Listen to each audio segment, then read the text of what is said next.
pessoal, vamos dar continuidade ao nosso estudo da disciplina de Geografia, falando sobre modais, modelo de transporte, principalmente o estudo geográfico da nossa série corresponde à análise do território brasileiro. Dando continuidade então a esse estudo correspondente aos fluxos, às redes, e envolvendo para nós os modais, notaremos que a continuação da nossa temática traz o modal transporte aeroviário no Brasil.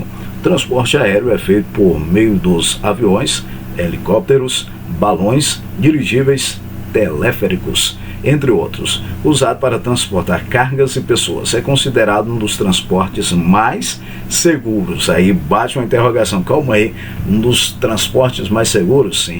O grande diferencial quando há ocorrência de acidentes envolvendo o transporte aéreo, as divulgações na mídia elas são bem mais amplas, porém passa a ser considerado um dos transportes mais seguros. Gosto sempre de brincar, o bom de um acidente aéreo é que dificilmente a pessoa vai sobreviver, mas parando brincadeira, parando as questões pessimistas da vida, o modal transporte aeroviário no Brasil traz alguns olhares específicos para o período da Segunda Guerra Mundial, temática que nós veremos em séries posteriores, envolvendo a Primeira e Segunda Guerra Mundial no século XX, lembrando que a Segunda Guerra Mundial ela ocorre de 1939 a 1945.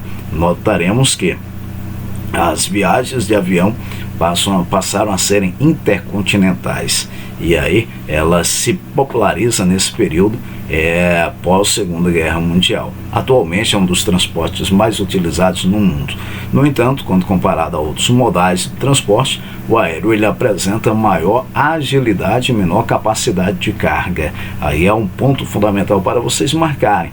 Apresenta maior agilidade, porém ele passa a ter pequena capacidade em condução de carga. Outra característica desse modal são os custos elevados da manutenção e de combustíveis das aeronaves, o qual encarece o transporte do produto e os impactos ambientais, principalmente aí no que corresponde à poluição sonora e à poluição atmosférica. Desse modo, o transporte aéreo é indicado para o deslocamento de pessoas para grandes distâncias ou de produtos com alto valor agregado e pouco volumoso. Então, produtos que não têm um volume elevado, trazendo aí peso, sobrepeso para o processo de transporte. E aí tem você sabia, leia com calma, que são bem informativos para nós. No Brasil, grande extensão do seu território e a complexibilidade de sua economia, alguns aeroportos são bastante usados para o transporte nacional e internacional de passageiros e cargas. Por meio da tabela é possível perceber quais são os aeroportos que recebem os maiores números de embarques e desembarques de passageiros no país. Agora um ponto fundamental, observando aqui a sigla do aeroporto e o nome do aeroporto em si, a localização, notaremos que há um destaque para maior número.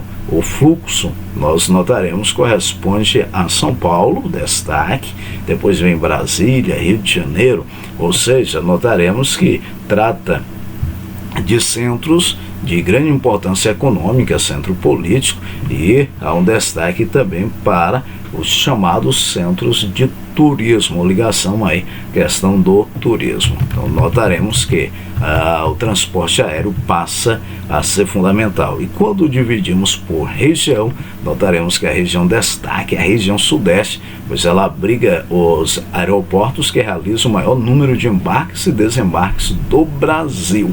Quando falamos da região sudeste, retornando a outras temáticas já estudadas, lembrem-se que o sudeste tem 4 estados e o estado com maior importância econômica do Brasil, que é São Paulo. Somando a São Paulo, vem Rio de Janeiro, vem Espírito Santo e vem o estado de Minas Gerais.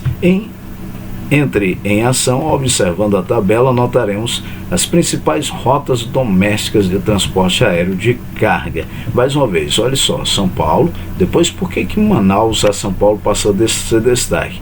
A região norte nós notaremos que ela tem um grau de importância com a Zona Franca de Manaus, produção correlacionada a eletrodomésticos. Temos aí no cenário turístico São Paulo, Recife, ligando ao Nordeste, São Paulo, Salvador, questão do turismo, Nordeste, Recife, São Paulo, Brasília. Aqui nós iremos notar que corresponde ao centro político administrativo do país, e a economia ela não desassocia de maneira nenhuma do que nós notaremos da importância das decisões políticas em si. Dando continuidade, depois vem lá os transportes terrestres no Brasil. O aéreo, nós temos aí um grande destaque, região sudeste, caracterizando-se pela sua grande importância. E quando falamos do transporte terrestre, nós teremos alguns modais. Quais são eles? Rodoviário, ferroviário, dutoviário. Quando falamos do rodoviário, feito em estradas, rodovias, ruas, desenvolvido por caminhões, por ônibus, por automóveis, ferroviário, por trens, e isso desenvolvido em ferrovias, dutoviário ocorre por meio de tubulações subterrâneas ou não sendo subterrâneas. Ainda hoje pela manhã, vendo os jornais, o país da Bolívia quer renegociar o processo de venda de gás para o Brasil. O gás sendo transportado aí por tubulações que acabam facilitando esse processo de condução do produto em si. As rodovias, notaremos que no mundo inteiro as rodovias são utilizadas para o transporte de pessoas, transporte de animais, matérias-primas e mercadorias, com produtos industriais, gêneros agrícolas, entre outros. Fazendo um link com a nossa região, percebemos que essa região do Oeste, principalmente os municípios de Barreiras, Luiz Eduardo, Magalhães, Correntina, São Desidério, são grandes exportadores da soja. Constantemente presenciamos carretas conduzindo a produção desses gêneros agrícolas para outras regiões do país. Então as rodovias têm essa grande importância. Lembrando que a invenção dos automóveis e o desenvolvimento das rodovias com pavimentos que possibilitem o deslocamento cada vez mais rápido dos veículos contribuíram para a expansão do transporte rodoviário.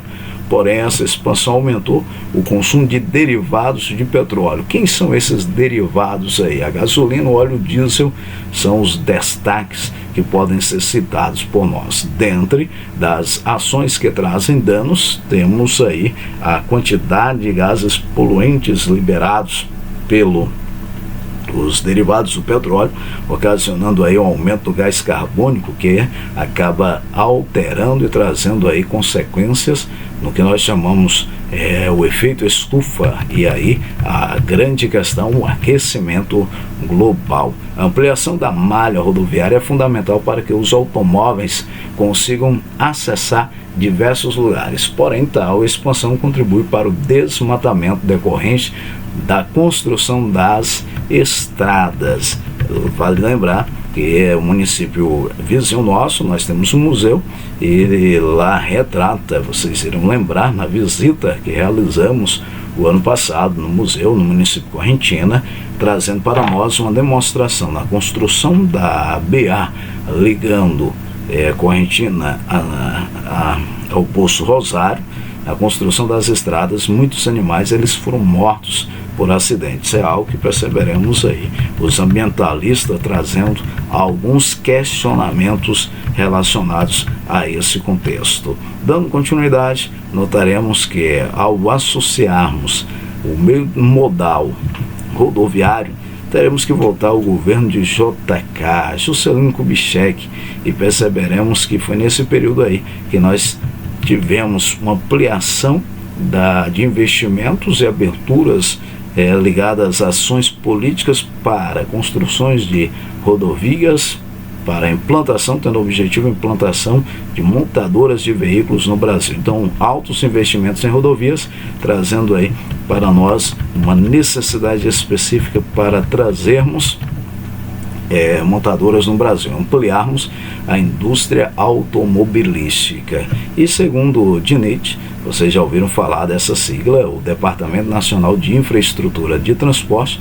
Atualmente o Brasil tem mais de 1,7 milhão de quilômetros de estradas, a maior parte concentrada na região sudeste. Então destaque aí o sudeste do Brasil passa a ter esse grande destaque. Lembrando que as rodovias também, chamadas de estradas de rodagem, são classificadas em pavimentadas quando são asfaltadas ou cimentadas, e não pavimentadas quando estão diretamente no solo, isto sem asfalto, sem cimento, sem pedras. E em 2015 o Brasil apresentava uma malha rodoviária de cerca de 1.720.643 quilômetros de extensão, dos quais apenas cerca de 12% possuía algum tipo de pavimentação. Então temos muitas estradas ainda sem asfalto e precisando de uma pavimentação que possibilita o aumento dos transportes e, em certa maneira, até mesmo traz benefícios para o consumidor. Olhando na página 19, notaremos que o Brasil, por meio de um gráfico, um índice de condições de manutenção das estradas, em meio a uma análise, passa a ser 59 bom, 18 regular, 9% ruim e 12% péssima. Essa região nossa é que ela precisa ter um melhoramento dentro da manutenção das nossas estradas. Olha aí, duas imagens que chamam a nossa atenção. Uma no período das chuvas na BR-230, antes da pavimentação. Olha a situação. E aí, uma outra imagem pavimentada, nós notaremos a segurança, a possibilidade de transporte, ela passa a ser bem, garante ao viajante maior segurança, maior estabilidade. Notaremos que o modal rodoviário tem a vantagem de integrar o território brasileiro de maneira ampla. Rodovias com boa pavimentação, sinalização e segurança melhoram o tráfego de caminhões, automóveis e aí de ônibus. Por outro lado, as rodovias são desvantajosas quanto aos danos ao ambiente. Elas são responsáveis por uma extensa devastação ambiental, tanto ao longo de seus trajetos como nas áreas em torno, que sofre aí enorme impacto ambiental, trazendo grande devastação da fauna, da flora e também do solo. E a imagem mostra aí para nós um olhar basicamente específico para essa ação negativa das rodovias. De outro lado, nós teremos boa parte das estradas do Brasil, elas passaram a ter uma ação administrativa ligada a empresas privadas, o que torna aí sendo obrigatórios muitas das vezes pagamentos de pedágios para o transporte. Porém, de outro lado, no caso do Brasil, notaremos estradas com melhores condições para o transporte das pessoas. Então, parando aqui a análise dos modais, teremos um olhar, uma atividade, uma parada obrigatória, e nós estaremos desenvolvendo as nossas atividades. Nobres, um forte abraço e estamos juntos aí, dedicados no estudo. Forte abraço.